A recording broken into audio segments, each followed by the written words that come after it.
माताओं तथा बहनों, एक व्यक्ति दोपहर के 12 बजे के समय में जलती हुई मशाल लेकर के रास्ते से जा रहा था।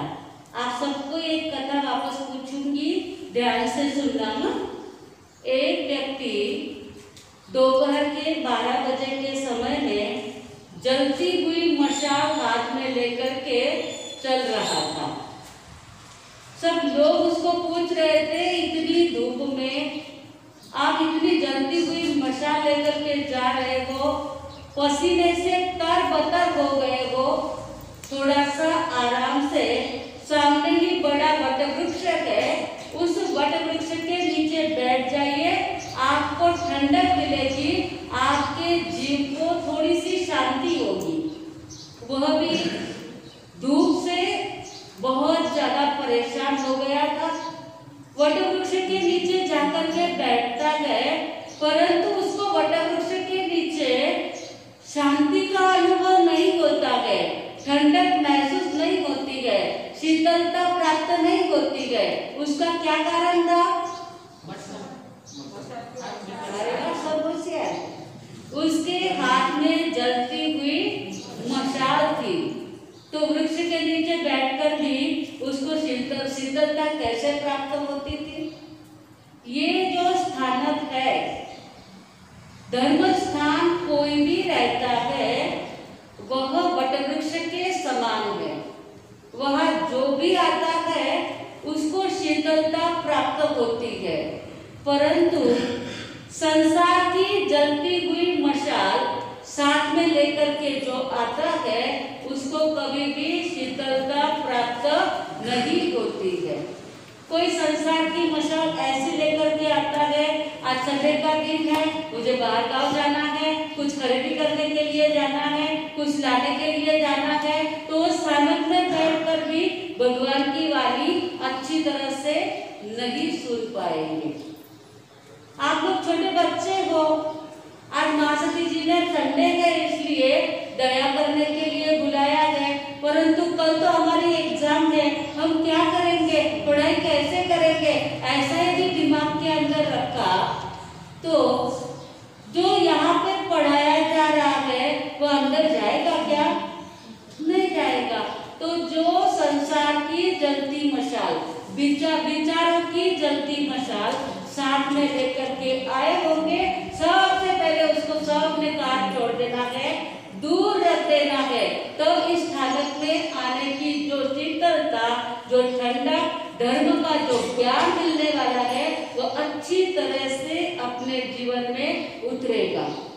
जिन्होंने धर्म के ज्ञान को पचाया है वह बुद्ध बन गए। बुद्ध यानी सिद्ध, बुद्ध और मुक्त बन गए। इतने में से प्रतिक्रमण किसको आता है बच्चों में? बढ़िया बढ़िया, 4-5 बच्चों को प्रतिक्रमण भी आता, छोटे छोटे भी प्रतिक्रमण आता है। तो जो तीर्थ सिद्धा, अतीर्थ सिद्धा, उसमें बुद्ध कितने आते हैं? तीर्थ सिद्धा, अतीर्थ सिद्धा में बुद्ध कितने आते हैं? स्वयं बुद्ध, बोलो आपके प्रत्येक बुद्ध बराबर, स्वयं बुद्ध, प्रत्येक बुद्ध, बुद्ध बोधि, बुद्ध वीर जिन हरिहर ब्रह्मा, या उसको स्वाधीन कहो, भक्ति भाव से प्रेरित हो यग, चित्त उसी में लीन रहो। हम मेरी भावना के ऊपर विचार कर रहे हैं। उसमें कल हमने देखा स्वयं बुद्ध, जो स्वयं के ही बुद्धि से यानी जाति स्मरण ज्ञान के द्वारा अपने पूर्व जन्म को जानकर जिन्होंने दीक्षा लेकर के मोक्ष प्राप्त किया, उसे स्वयं बुद्ध सिद्धा कहते हैं। समझ गए? स्वयं बुद्ध सिद्धा, जो स्वयं को जाति स्मरण ज्ञान होने के बाद दीक्षा लेकर के सिद्ध बुद्ध मुक्त हो गए हैं, ऐसे स्वयं बुद्ध सिद्धा। प्रत्येक बुद्ध सिद्धा किसी प्रसंग को देख करके किसी प्रसंग को देखकर जिन्हें वैराग्य आ जाता है, ऐसे प्रत्येक बुद्ध सिद्धा है। कल दो प्रत्येक बुद्ध सिद्धा को हमने देखा था। एक करकंडू जिन्होंने बैल को पाला था और वो बूढ़ा हो गया, जर्जर हो गया, उसको देख कर के विचार किया, अरे मैं भी ऐसा बूढ़ा हो जाऊंगा, मुझे भी ऐसा ही जर्जरित होना पड़ेगा, मुझे भी बीमारी आ जाएगी। बस वह बीमारी मुझे ना आए, मैं अजर अमर बन जाऊं, इसलिए करकंडू ने दीक्षा ले ली और वही करकंडू मुनि बन गए। दूसरे नमी राजर्षि का देखा था हमने, जिन्होंने कंगन की आवाज सुनी और कंकन जहाँ एक है वहाँ शांति है, जहाँ अनेक है वहाँ अशांति है, ऐसा चिंतन करते करते वह उन्होंने नक्की कर लिया, मैं आत्मा का कल्याण करने के लिए एकाकी जंगल के रास्ते से चला जाऊंगा और दीक्षा ले लूंगा। तीसरे प्रत्येक बुद्ध है द्विमुख राजा। द्विमुख, जिनके दो मुख दिखते थे। किसी वक्त जमीन को खोदते खोदते जमीन में से एक मुकुट मिला और जिस मुकुट की ऐसी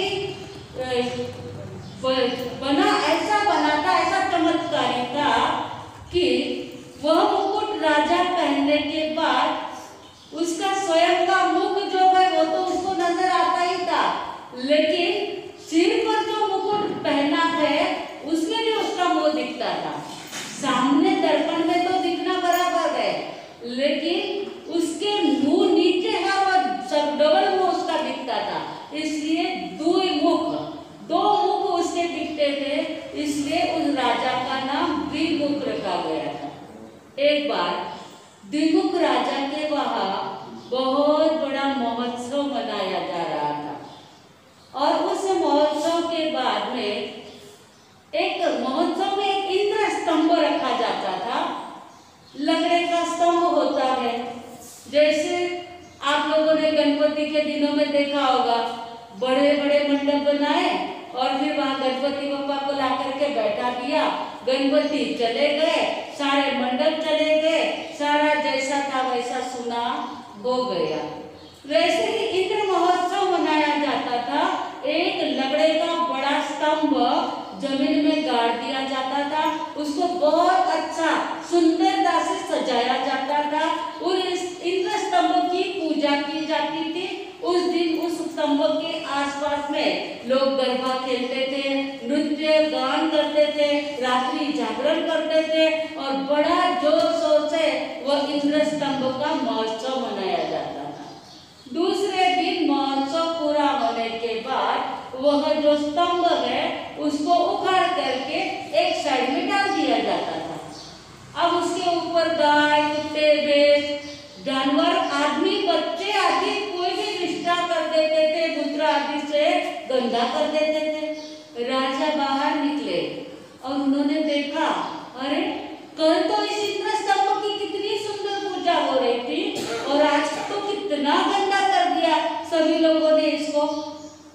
जब तक ये शरीर स्वस्थ है, जब तक इसको सजाया जा रहा है, तब तक तो बहुत खम्मा होती है, लेकिन जिस समय इस शरीर में से प्राण चले जाएंगे, इसकी भी ऐसी हालत होने वाली है। इसके ऊपर कितने सारे लकड़े डाल दिए जाएंगे, उसमें कोई घी डालेगा, कोई रॉकेट डालेगा, कोई तेल डालेगा, कोई लकड़ियां डाल के कोई खोबरा डालते हैं, मैंने सुना खोबरा भी डालते हैं। कौन सी प्रथा है, लोगों को खाने को नहीं मिलता और मरे के ऊपर खोबरा डालते हैं। ये सारी गंदी प्रथाएं बंद कर देनी चाहिए। तो ये सब डाल के इस शरीर को जला दिया जाएगा, ऐसा विचार करते करते द्विमुख राजा को वैराग्य आ जाता है। ये स्तंभ इतना सजा है, कल सजा था, आज रास्ते में गंदगी में पड़ा है, पता नहीं इस शरीर में से प्राण कहाँ चले जाएंगे। जंगल में चलते चलते, रास्ते से चलते चलते कहीं पर भी प्राण जा सकते हैं। हमारी डेड बॉडी, हमारा शरीर रास्ते में कहीं भी पड़ा रहेगा, पता नहीं उसको कोई जानवर आकर के खा जाएंगे, कैसी हालत हो जाएगी। ऐसा चिंतन करते करते द्विमुख राजा ने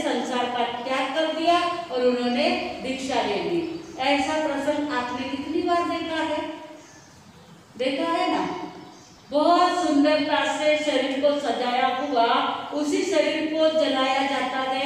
कितनी बार स्मशान तक बड़े लोग जाकर के आ गए, भाई लोग को तो बहुत जाना पड़ता है। हमारी बहनें तो कोई संथारा वंथारा लिए तो इस स्मशान में जाते हैं डेड बॉडी के साथ में। बाकी भाई लोगों को तो मुझे लगता है 8-15 दिन महीने में एक आध को पहुंचाने के लिए जाना ही पड़ता है। ये सब देख करके कभी दिल में वैराग्य आता है, कभी मन में ऐसा होता है कि एक दिन मुझे भी ऐसा ले जाया जाएगा, मेरे ऊपर भी ऐसा ही लंगड़े का भारा पड़ेगा। अरे नर कर उस दिन की याद की जिस दिन चल चल चल होगी। अरे नर कर उस दिन की याद की जिस दिन चल चल चल होगी। तुझे ले जाएंगे स्मशान, चिता सोने के लिए होगी। अरे फिर देंगे आग लगाए उसी दिन खलबल बल होगी। अरे नर कर उस दिन की याद की जिस दिन चल चल चल होगी। अरे जीवात्मा उस दिन की याद कर कि जिस दिन चल चल ये आत्मा यह शरीर छोड़ करके चढ़ा जाएगा और सब जन कहेंगे चले गए चले गए। लेकिन चले जाने के बाद हमारे पीछे लोग क्या कहेंगे, इसका चिंतन करना जरूरी है। लोग क्या कहेंगे, बहुत अच्छा व्यक्ति था, सबसे हिल के रहता था, सभी की दया सेवा करता था, बिल्कुल निष्क्रिय था, उसको तो अच्छी गति ही मिली होगी। या ऐसा कहेंगे अरे अच्छो यो जगत रो काटो गयो, घणो परेशान करता था, जहाँ भी जाते थे सबको परेशान करके छोड़ते थे। अपना जीवन कैसा बनाना है, ऐसी जिंदगी जीना चाहिए। जिंदगी ऐसी बना, जिंदा रहे दिलशाद तू, जब न रहे दुनिया में तो दुनिया को आए याद तू। जब हम दुनिया में नहीं रहेंगे तो दुनिया को हमारी याद आनी चाहिए। जिन्होंने जिन्होंने ऐसा वैराग्य प्राप्त करके दीक्षा लेकर के बुद्ध सिद्ध बुद्ध मुक्त हो गए, ऐसे बुद्ध वीर हरिहर ब्रह्मा, ऐसे सभी की याद मेरी भावना में की गई है। दूसरे चौथे प्रत्येक बुद्ध है निगई राजा, कोई निर्गति कहते हैं, कोई निगई राजा कहते हैं। अपने सभी सेना के साथ में एक दिन बगीचे में घूमने के लिए गए। जब बगीचे में घूमने के लिए गए तो रास्ते में एक बहुत बड़ा आम का पेड़ था और हर एक डाल के ऊपर इतने आम लगे थे।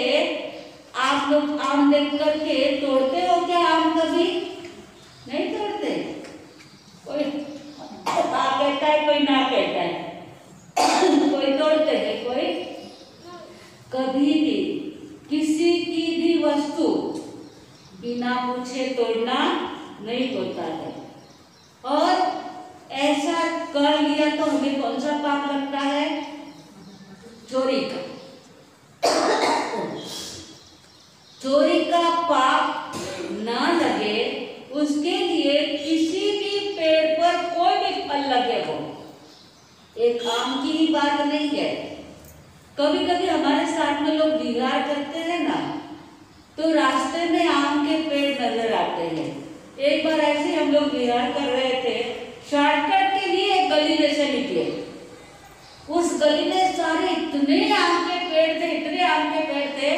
विहार में जो लोग थे, नासिक साइड की बात है, उन्होंने कहा मार साहब अभी जो आप साथ में नहीं रहते ना तो हम लोग बहुत आम तोड़ लेते थे। हमने कहा अगर किए जो बनो तो कोई सो बन लो, कभी बिना पूछे किसी के वहां आम ऐसे चोरी करना नहीं, तोड़ना नहीं। दूसरे का कितना भी लिया तो वो अपना 1000 गुना लेकर के चला जाता है। एक महारानी थी।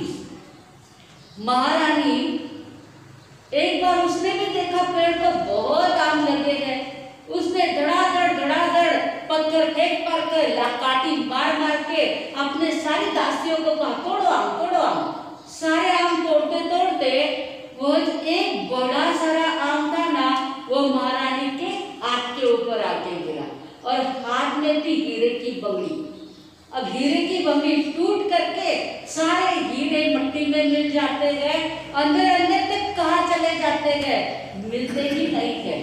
बहुत सारे आम लेकर के राज दरबार में आती है और मुंह इतना सा हो गया है। राजा विचार करते गए, इतनी सारी केलियां, इतने सारे आम सामने पड़े गए, क्या बात है, आज क्या विचार है, आज अचार बनाना है। अरे सोचा तो अचार बनाना, इतनी सारी केलियां लेकर के आई, साल भर का अचार बन जाएगा। लेकिन एक कैरी के लिए मेरे सारे हीरे मट्टी में चले गए। कहा हीरे की कीमत और कहा उन केलियों की आम की कीमत। पछतावा का पार नहीं रहा।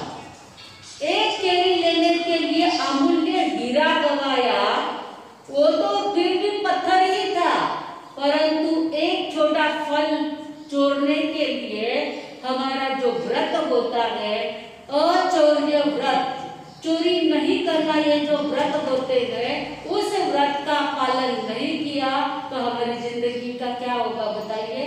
इसका प्रायश्चित रानी को तो तुरंत मिला, लेकिन अपने को कब मिलेगा? जब हमारे पाप का उदय होगा तब वह फल मिलेगा, नहीं रहेगा।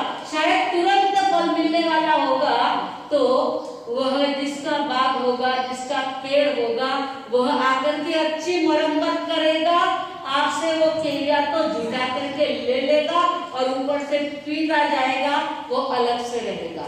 तो ये राजा था, ये राजा निकई राजा भी अपनी सेना के साथ में बगीचे में घूमने को जा रहा था। रास्ते में बहुत बड़ा आम का वृक्ष था। उस राजा ने एक आम तोड़ा। आम खाली नहीं, मंजरी के साथ में आम तोड़ दिया, छोटी डाल के साथ में आम तोड़ दिया। जैसा राजा करते हैं पीछे वैसी ही प्रजा करती है। पीछे से आने वाली सारी प्रजा ने एक एक आम तोड़ते गए, पूरा वृक्ष फूटा कर दिया। अभी राजा के सामने कितने लोग होते हैं, सबने ये पेड़ को तोड़ तोड़ के नोच के सब आम उतार दिए और साथ साथ में डालियां भी तोड़ दी। निकई राजा बगीचे में चारों ओर क्रीड़ा करके घूम करके रिटर्न वापस अपने राज्य में जाने के लिए निकले। फिर याद आया, अरे जाते वक्त यहाँ आम का पेड़ था, नजर घुमाते हैं देखते हैं तो वो पेड़ बिल्कुल फूटा, उसके ऊपर ना आम थे, ना कोई मंजरी थी, कोई डाल नहीं थी, बिल्कुल टूटा बन गया। अरे जाते वक्त तो इतना हरा भरा था, ये टूटा कैसे बन गया? तब मंत्री ने कहा, आपने एक आम तोड़ा, आपके पीछे आने वाली सेना ने, प्रजा ने सारे आम तोड़ दिए, इसलिए ये वृक्ष टूटा बन गया। अरे रे, जब तक आम होते गए, जब तक पत्ते होते गए तो वृक्ष कितना हरा भरा नजर आता है। जब उसके फल, उसके फूल, उसके पत्ते झड़ जाते हैं तो कैसा टूटा नजर आता है। जब तक इस इंद्रियों में शक्ति है तब तक मनुष्य कितना अच्छा दिखता है, लेकिन जब शक्ति क्षीण हो जाती है तो मनुष्य कैसा दिखता है। बस इतना ही टूटा वृक्ष देखा और निकई राजा को वैराग्य। एक छोटा छोटा प्रसंग देख करके राजा महाराजाओं को वैराग्य आ जाता था। आपके जीवन में आप कितने ही प्रसंग देखते हो, वैराग्य कितना आता है, आपने कभी विचार किया है, कभी टटोला है? अरे आपने लगाए हुए पेड़ भी सूख जाते हैं। 2-4 दिन आप गांव चले जाते हो, पानी डालते नहीं हो तो आपके लगाए हुए वृक्ष भी सूख जाते हैं। तो ये शरीर भी तो जब तक उसको अन्न पानी मिलता है और जब तक आयुष्य कर्म हमारा है तब तक हमारा हाथ है, आँख, नाक, पांचों इंद्रियां जब आयुष्य कर्म खत्म हो जाता है तो हमारा हलना चलना बोलना सब कुछ बंद हो जाता है। तो ऐसे जो बुद्ध बन गए हैं, प्रत्येक बुद्ध जिन्होंने एक एक प्रसंग को देख करके वैराग्य प्राप्त करके दीक्षा लेकर के सिद्ध बुद्ध मुक्त बन गए हैं, ऐसे बुद्ध, स्वयं बुद्ध, प्रत्येक बुद्ध, उसके बाद आते बुद्ध बोधित सिद्धा। बुद्ध बोधित सिद्धा यानी बुद्ध यानी जो ज्ञानी लोग होते हैं उनके द्वारा बोधित बोध प्राप्त करके उपदेश प्राप्त करके जो दीक्षा लेते हैं वो बुद्ध बोधित सिद्धा होते हैं। तो बुद्ध बोधित सिद्धा में तो बहुत बहुत लोग आएंगे। ने भी आज भगवान का प्रवचन सुना, गज सुकुमार ने दीक्षा ले ली, रोहिणिया चोर ने तो खाली भगवान के अनिच्छा से 4 शब्द सुने और दीक्षा लेकर के मोक्ष में चले गए। ऐसे तो बोध प्राप्त करने के बाद दीक्षा लेने वाले असंख्य है। और आज दिन तक कितने सिद्ध हुए हैं, सिद्ध कितने बने हैं? साधु वंदना फेरते हैं तो पहला ही शब्द क्या आता है? नमो अनंत चौबीसी। अनंत चौबीसी होकर के गए हैं तो सिद्ध तो कितने अनंत हो गए। ऐसे अनंत सिद्ध हुए गए, अनंत सिद्ध हो रहे हैं और अनंत सिद्ध होने वाले हैं। ऐसे स्वयं बुद्ध, प्रत्येक बुद्ध और बुद्ध बोधित जो सिद्ध है, बुद्ध आगे आता है वीर, यानी जो शूरवीर है। वीर के हिसाब में हम महावीर भी ले सकते हैं जो मोक्ष में चले गए हैं। बुद्ध वीर, वीरता के साथ में कर्मों का जिन्होंने क्षय कर दिया है, ऐसे वीर महावीर लोग या और कोई भी कर्म निर्जरा करने वाले अरिहंत परमात्मा जो आज 4 कर्म जिनके बाकी है और 4 कर्म जिनके पूरे हो गए हैं, ऐसे केवल ज्ञान केवल दर्शन प्राप्त करने वाले शूरवीर जो आत्मा है, पुरुषार्थ से जिन्होंने 4 कर्मों का क्षय किया है, वो सभी लोग वीर ही होते हैं। ऐसे बुद्ध वीर। फिर हरिहर ब्रह्मा, जिन, जिन किसे कहते हैं आपको पता है? जिन किसे कहते हैं? बोलो, जिन किसे कहते हैं? जिनेश्वर भगवान की आज्ञा में जो रहते हैं उन्हें जिन कहते हैं। जिन शब्द कैसे बना है? जैन शब्द से। आप लोग सब जैन हो ना, जन्म से सभी जैन हैं। तो जैन क्यों कहा जाता है हमें? जो जन, पहले जन लिखे जाता है, बराबर है? जन के बाद में ऊपर 2 मात्राएं दी जाती है तब जैन बनता है। ऊपर की जो 2 मात्राएं है, जन यानी व्यक्ति, जन यानी लोग, जिन लोगों में राग और द्वेष कम हो जाता है वो जैन होते हैं। राग द्वेष कम हो गया है सबका, राग द्वेष कम हो गया है और जब तक हमारे राग द्वेष कम नहीं होते हैं तब तक हम जैन हैं। जो जन राग और द्वेष कम करने की कोशिश करते हैं वो जैन है। और जो जिनेश्वर भगवान के उपासक होते हैं, जो जैन बनने के लिए राग द्वेष को छोड़ने की सतत निरंतर कोशिश करते हैं, वो सब कोशिश करने वाले जैन हैं। और कोशिश करने के बाद जो मोक्ष में चले जाते हैं वो सब जिन है। हम जिन के उपासक जैन हैं, हम जिनेश्वर के उपासक जैन है। तो हमें भी क्या कोशिश करनी होगी? राग और द्वेष को कम करने की। ऐसे बुद्ध वीर जिन। अब हरिहर ब्रह्मा के ऊपर अवसर होगा तो बाद में विचार किया जाएगा। हरिहर ब्रह्मा जिन्होंने खाली राग द्वेष को छोड़ा है, वो हरि क्या होता है, हर क्या होता है और ब्रह्मा क्या होता है, वो अवसर होगा तो देखा जाएगा। आज हमारे आनंद दरबार में एडवोकेट सुमतीलाल जी बलदोटा और सुशीलाबाई बलदोटा आए हुए हैं अहमदनगर से, जो वैसे पेशे से तो वकील है, रोड